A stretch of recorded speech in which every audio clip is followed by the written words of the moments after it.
ನೋಡಿ, ಪಕ್ಷಕ್ಕಿಂತ ಫಸ್ಟು ನಾವು ಏನು ಜಾಗೃತಿ ಅಭಿಯಾನವನ್ನು ನಡೆಸಬೇಕು, ಅದನ್ನು ನಾವು ಮಾಡ್ತಾ ಇದ್ದೀವಿ. ಆದರೆ ಕಾನೂನಾತ್ಮಕವಾಗೂ ಕೂಡ ಇದನ್ನು ನಾವು ಪರಿಗಣಿಸಬೇಕಾಗ್ತದೆ.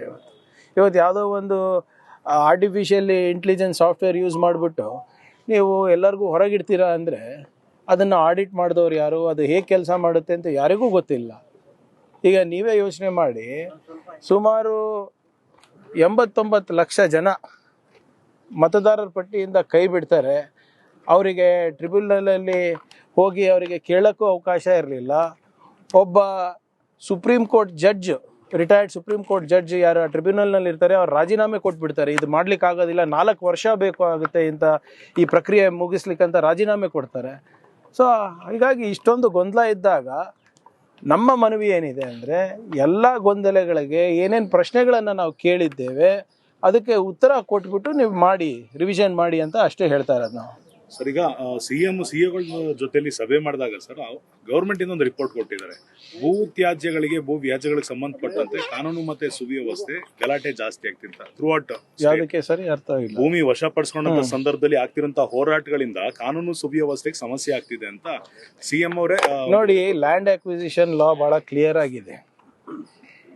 ಯಾರು ಒತ್ತಾಯ ಪೂರ್ವಕವಾಗಿ ಜಬರ್ದಸ್ತಿ ಮಾಡಿ ಲ್ಯಾಂಡ್ ತಗೊಳಕ್ ಆಗೋದಿಲ್ಲ. ರೈತರದು ಎಲ್ಲೆಲ್ಲಿ ಅವರು ಸ್ವಪ್ರೇರಣೆಯಿಂದ ಕೊಡ್ತಾರೆ, ಸ್ವ ಇಚ್ಛೆಯಿಂದ ಕೊಡ್ತಾರೆ, ಅದನ್ನು ಮಾತ್ರ ನಾವು ಭೂಮಿ ವಶಕ್ಕೆ ತೊಗೋಬೋದು. ಯಾರಿಗೆ ಕೊಡೋಕೆ ಇಷ್ಟ ಇಲ್ಲ 90-95% ಆಗಿದ್ದರೆ then we can acquire the rest also ಅಂತ ಆ್ಯಕ್ಟಲ್ಲಿ ಇದೆ. ಈಗ ಉದಾಹರಣೆ, ನೀವು ಚನ್ನರಾಯಪಟ್ಟಣದಲ್ಲಿ ದೇವನಹಳ್ಳಿನಲ್ಲಿ ನಾವು ಮಾಡಿಲ್ವಾ, ಅವ್ರು ಕೊಡೋಕೆ ಇಷ್ಟ ಇಲ್ಲ ಅಂದರೆ ನಾವು ಅಗ್ರಿಕಲ್ಚರ್ ಝೋನ್ ಅಂತಲೇ ಡಿಕ್ಲೇರ್ ಮಾಡಿದ್ವಿ ಅದನ್ನು. ಈಗ ಕೆಲವು ರೈತರು ಇಲ್ಲ, ನಾವು ಇಂಡಸ್ಟ್ರಿ ಮಾಡಬೇಕು ಅಂದ್ಬಿಟ್ಟು ಕೆಲವು ಜನ ಬಂದಿದ್ದಾರೆ. ಅದು ಪರಿಶೀಲನೆ ಮಾಡಿ ಅದು ಖರೀದಿ ಅಕ್ವೈರ್ ಮಾಡ್ಬೋದು ಅಂತ ನೋಡ್ತಾ ಇದ್ದೀವಿ. Nobody can force farmers to sell their land. ಅದು ಯಾವತ್ತು ಮಾಡೋಕ್ಕೂ ಪ್ರಯತ್ನ ನಾವು ಮಾಡಿಲ್ಲ, ಮಾಡೋದು ಇಲ್ಲ. ಸರ್, ಈಗ ಬಿಡದಿ ಟೌನ್ಶಿಪ್ ವಿಚಾರಕ್ಕೆ ಸಂಬಂಧಪಟ್ಟಂತೆ ಕಾಂಗ್ರೆಸ್ ನಾಯಕರು ಕುಮಾರಸ್ವಾಮಿ ವಿರುದ್ಧ ಒಂದಷ್ಟು ವಾಗ್ದಾಳಿ ನಡೆಸುವ ಸಂದರ್ಭ ಕುಮಾರಸ್ವಾಮಿ ಒಂದು ಹೇಳಿಕೆ ಕೊಟ್ಟಿದ್ದಾರೆ. 2018 ಯಾರು ನಮ್ಮ ಮನೆ ಬಾಗಿಲಿಗೆ ಬಂದಿದ್ರು ಕಾಂಗ್ರೆಸ್ನವರು, ಅಸ್ತಿತ್ವದ ಬಗ್ಗೆ ಪ್ರಶ್ನೆ ಮಾಡ್ತಾರಲ್ಲ ಅಂತ ಹೇಳಿ. ನೋಡಿ ಅಪ್ಪ, ಯಾರ ಮನೆ ಬಾಗಿಲಿಗೆ ಹೋಗಿದ್ದು, ಯಾರ ಮನೆ ಬಾಗಿಲಿಂದ ಹೊರಗೆ ಬಂದಿದ್ದು ಎಲ್ಲ ಗೊತ್ತಿದೆ ಅಲ್ಲ. ಸರ್ಕಾರ ಯಾಕೆ ಬಿತ್ತು ಅಂತ ಗೊತ್ತಿಲ್ವಾ ನಮಗೆ? ಸರಿಯಾಗಿ ಈಗ ಅವಾಗ ಆಗಬೇಕಾದಾಗ ಎಲ್ಲ ಸಿದ್ಧಾಂತ ತತ್ವ ಒಂದೇ ಅಂತ ಹೇಳಿದ್ರು. ಇದೇ ಮಾಜಿ ಮುಖ್ಯಮಂತ್ರಿಗಳು, ಕೇಂದ್ರ ಸಚಿವರು ಒಂದು ದೊಡ್ಡ ಆರ್ಟಿಕಲೇ ಬರ್ತಿದ್ರಲ್ಲ RSS ವಿರುದ್ಧ, ಎಂಥ ವಿಷಜಂತು ಅಂತ ಬರ್ತಿದ್ರ ಇಲ್ಲ ಆರ್ಟಿಕಲ್ಲು. ಅವಾಗ ನಮ್ಮದು ಅವ್ರದ್ದು ಸಿದ್ಧಾಂತ ತತ್ವ ಒಂದೇ ಇತ್ತು. ಈಗೇನೋ ಬೇರೆದಾಗಿದೆ, ಈಗೇನೋ ಅರಿವಾಗಿದೆ ಅಂತ ಅವ್ರು ಹೇಳ್ತಾ ಇದ್ದಾರೆ. ಈಗ ಮೇಲೆ ಇದ್ದಾರೆ. ಯಾರು ಮನೆ ಬಾಗಿಲಿಗೆ ಬಂದಿದ್ರು, ಏನೇನಾಯಿತು ನನಗೂ ಗೊತ್ತಿದೆ. ಆ ಸೂಕ್ಷ್ಮ ವಿಚಾರಗಳೆಲ್ಲ ಮೀಡಿಯಾನಲ್ಲಿ ಇವಾಗೆಲ್ಲ ಚರ್ಚೆ ಮಾಡಬೇಕಾಗಿದ್ದು. ಈಗ ಅವ್ರ ವರ್ಷನ್ ಏನೇ ಇವತ್ತಿಲ್ಲ ನಾಳೆ ಅವ್ರ ಆಟೋಬಯೋಗ್ರಫಿ ಬರೀತಾರಲ್ಲ, ಅಲ್ಲಿ ಬರ್ಕೊಳ್ಳಿ. ನಮ್ದು ಬರಿಬೇಕಾದ್ರೆ ನಾವು ಬರ್ಕೊಂತೀವಿ. ಸರ್, ಇದ್ರದ್ದು ಕಲ್ಯಾಣ ಕರ್ನಾಟಕ ವಿಪಕ್ಷ ನಾಯಕರು ಈಗ ಸಾಮಾಜಿಕ ಜಾಲತಾಣದಲ್ಲಿ ಬರ್ದಾಕಿರೋದು 18,000 ಶಾಲೆಗಳು ದುಸ್ಥಿತಿಗೆ ತಲುಪಿದಾವೆ, ಕೆಲಸ ಝೀರೋ, ವಿವಾದ ಹೀರೋ ಅಂತ ಪದ ಮೆನ್ಷನ್ ಮಾಡಿದ್ದಾರೆ ಸರ್. ನೋಡಿ ಇವರೇ, ವಿರೋಧ ಪಕ್ಷದವ್ರ ಹತ್ರ ನಾವು ಕಲ್ಯಾಣ ಕರ್ನಾಟಕ ಅಭಿವೃದ್ಧಿ ಬಗ್ಗೆ ಕಲಿಯೋದು ಏನೂ ಇಲ್ಲ. ಇದೇ BJPಯವರು ಆರ್ಟಿಕಲ್ 371 ತಿರಸ್ಕಾರ ಮಾಡಿದ್ರು. ಇವ್ರ ಹತ್ರ ಕಲಿಯೋದೇನಿಲ್ಲ. ಮತ್ತು ಇವರಿದ್ದಾಗ ಎಷ್ಟು ಕೊಟ್ಟರು? ಇವರಿದ್ದಾಗ 371J ಅಪ್ರೂವ್ ಮಾಡಿಲ್ಲ. ಇವರಿದ್ದಾಗ RSS ಅವರ ಒಂದು ಮಾನವ ಸಂಪನ್ಮೂಲ ಸಂಸ್ಥೆ ಮಾಡಿಬಿಟ್ಟು 200-300 ಕೋಟಿಗೆ ಲೂಟಿ ಹೊಡಿಲಿಕ್ಕೆ ಅವಕಾಶ ಮಾಡಿಕೊಟ್ಟಿದ್ರು KKRDB ಹಣದಿಂದ. ಇವ್ರು ಎಷ್ಟು 1,000 ಕೋಟಿನೂ ಕೊಟ್ಟಿಲ್ಲ. ಇವತ್ತು 5,000 ಕೋಟಿ ರೂಪಾಯಿಯನ್ನು ನಾವು ಕೊಟ್ಟಿದ್ದೇವೆ. ಇವತ್ತು ಅಕ್ಷರ ಆವಿಷ್ಕಾರ ಅಂದ್ಬಿಟ್ಟು ಹೊಸ ಯೋಜನೆಯನ್ನು ಬರೀ ಎಜುಕೇಷನಿಗೆ ಮಾಡ್ತಾ ಇದ್ದೀವಿ. ಇಲ್ಲಿ ಬೆಂಗಳೂರಿನಲ್ಲಿ ಕೂತ್ಕೊಂಡು ಇವರು ನಮ್ಮ ಭಾಗದ ಬಗ್ಗೆ ಮಾತಾಡ್ತಾರಲ್ಲ, ಇವರಿದ್ದಾಗ ಏನು ಮಾಡಿದ್ರು ಅಂತ ಹೇಳಿಬಿಡ್ಲಿ. ನಾನು 5 ಮುಖ್ಯಮಂತ್ರಿಗಳು ಕೊಟ್ರಲ್ಲಪ್ಪ BJPಯವರು.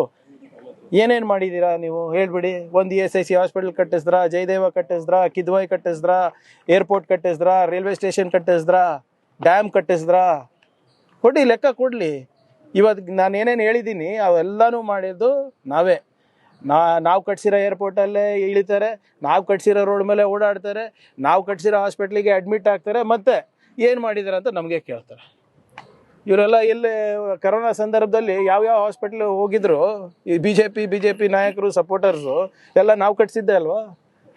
ಸರ್, ಈಗ ಕೆಂಪೇಗೌಡ ಜಯಂತಿ ಸಮಯದಲ್ಲಿ ಗಲಾಟೆ ಸಂಬಂಧಪಟ್ಟಂತೆ ಅರೆಸ್ಟ್ ಆಗಿದ್ದಾರೆ. ಅದಕ್ಕೆ ಕಾಂಗ್ರೆಸ್ BJP ಅವ್ರು ಏನು ಹೇಳ್ತಿದ್ದಾರೆ, ಪ್ರಚೋದನೆ ಮಾಡಿದವ್ರ ವಿರುದ್ಧ ಕ್ರಮ ಆಗ್ಬೇಕಲ್ಲ.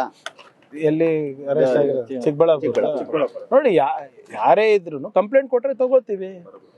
ಕಂಪ್ಲೇಂಟ್ ಕೊಡಿ ಸ್ವಾಮಿ. ಸುಮ್ಮನೆ ಮೀಡಿಯಾನಲ್ಲಿ ಹೋಗಿ ಮಾತಾಡಿದ್ಕೆಲ್ಲ ನಾವು ಅರೆಸ್ಟ್ ಮಾಡೋಕ್ಕಾಗುತ್ತಾ? FIR ಮಾಡಿ, FIR ಕೊಡಿ, ವಿ ವಿಲ್ ದಾಖಲಾದರೆ ನಾವು ಆ್ಯಕ್ಷನ್ ತಗೋತೀವಿ. ನೀವು ಮೀಡಿಯಾ ಟ್ರಯಲ್ ಮಾಡೋಕ್ಕಿದ್ರೆ ಅದು ನಿಮ್ಮ ಇಷ್ಟ. ಬನ್ನಿ, ಕಂಪ್ಲೇಂಟ್ ಕೊಡಿ. ಕಂಪ್ಲೇಂಟಲ್ಲಿ ಏನಾದರೂ ನಮಗೆ ಸಾಕ್ಷಿ ಸಿಕ್ಕಿದ್ರೆ ಅರೆಸ್ಟ್ ಮಾಡ್ತೀವಿ. ಅದು ಇದು ಬಿಟ್ಟು ನೀವು ಮೀಡಿಯಾ ಮುಂದೆ ಹೋಗ್ಬಿಟ್ಟು FIR ಆಗಿಲ್ಲ, ಅರೆಸ್ಟ್ ಆಗಿಲ್ಲ ಅಂತ ಹೇಳಿದ್ರೆ ನಮಗೇನು ಗೊತ್ತು? ನನ್ನ ಮಾಹಿತಿ ಪ್ರಕಾರ ಯಾರು ಅಲ್ಲಿ ಸ್ಟೇಷನಿಗೆ ಬಂದು ಏನೂ ಕೊಟ್ಟಿಲ್ಲ. ಕೊಟ್ಟರೆ ವಿ ವಿಲ್ ಸಿ. ಬೆಂಗಳೂರಲ್ಲಿ ಈ ಪ್ರಕ್ರಿಯೆ ಆರಂಭ ಆಗ್ತಿದೆ ಸರ್ ರಾಜ್ಯದಲ್ಲಿ. ನೋಡಿ, ಈಗಾಗಲೇ ಕ್ಯಾಬಿನೆಟ್ ಕೆಲವು ಆಕ್ಷೇಪಗಳನ್ನು ವ್ಯಕ್ತಪಡಿಸಿದ್ದಾರೆ.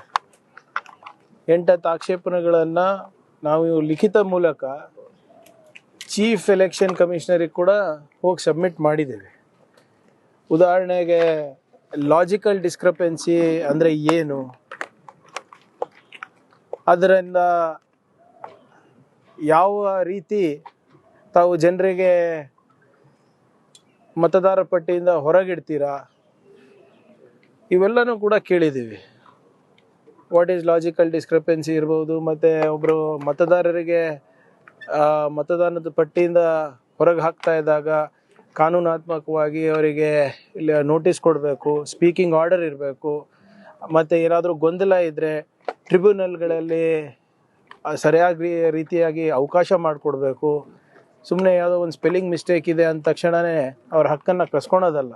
ಆದರೆ ಇಲ್ಲಿವರೆಗೂ ಕೂಡ ಎಲೆಕ್ಷನ್ ಕಮಿಷನಿಂದ ಯಾವುದೇ ರೀತಿಯಾದಂಥ ನಮಗೆ ಮಾಹಿತಿಯನ್ನು ಅವ್ರು ನೀಡ್ತಾ ಇಲ್ಲ.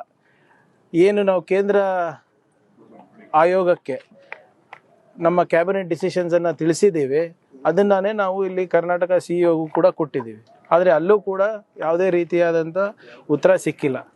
ನಾವು SIR ಮಾಡಬೇಡಿ ಅಂತ ಹೇಳ್ತಾ ಇಲ್ಲ. Voter roll revision is compulsory and it is the right of the election commission. ಆಮೇಲೆ ಅದಕ್ಕಿಂತ ಮುಖ್ಯವಾಗಿ ಒಂದು ಉತ್ತಮವಾದಂಥ ಮತ್ತು ಹೈಜೀನಿಕ್ ವೋಟರ್ ಲಿಸ್ಟ್ ಕೊಡೋದು ಅವ್ರ ಜವಾಬ್ದಾರಿ. ಆದರೆ ತಮಿಳ್ನಾಡು ಇರ್ಬೋದು, ಕೇರಳ ಇರ್ಬೋದು, ವೆಸ್ಟ್ ಬೆಂಗಾಲಲ್ಲಿ ಇರ್ಬೋದು, ಯಾವ ರೀತಿ SIR ನಡೆದಿದೆ ಅಂದರೆ ಬಡವರಿಗೆ ಅವರ ಹಕ್ಕಿಂದ ವಂಚನೆ ಮಾಡುವಂಥ ರೀತಿಯಲ್ಲಿ ನಡೆದಿದೆ. ಸೊ ಆದ್ದರಿಂದ ನೀವು SIR ಪ್ರಾರಂಭ ಮಾಡೋದಕ್ಕಿಂತ ಮುಂಚೆ ನಮ್ಮ ಪ್ರಶ್ನೆಗಳಿಗೆ ಉತ್ತರ ಕೊಡಿ ಅಂತ ಕೇಳಿರೋದು. ಆದರೆ ಇನ್ನೂ ಯಾವುದೂ ಉತ್ತರ ಬಂದಿಲ್ಲ. ಇವತ್ತು ನೋಡೋಣ ಏನು ಮಾಡ್ಬೋದು ಅಂತ ಮಾನ್ಯ ಮುಖ್ಯಮಂತ್ರಿಗಳಿಗೆ ಕೇಳಿ ನಾವು ಮುಂದಿನ ಕ್ರಮವನ್ನು ನಾವು ತಗೋತೀವಿ. ಏನಾದರೂ ಹೋರಾಟ ಇರುತ್ತೆ ಸರ್?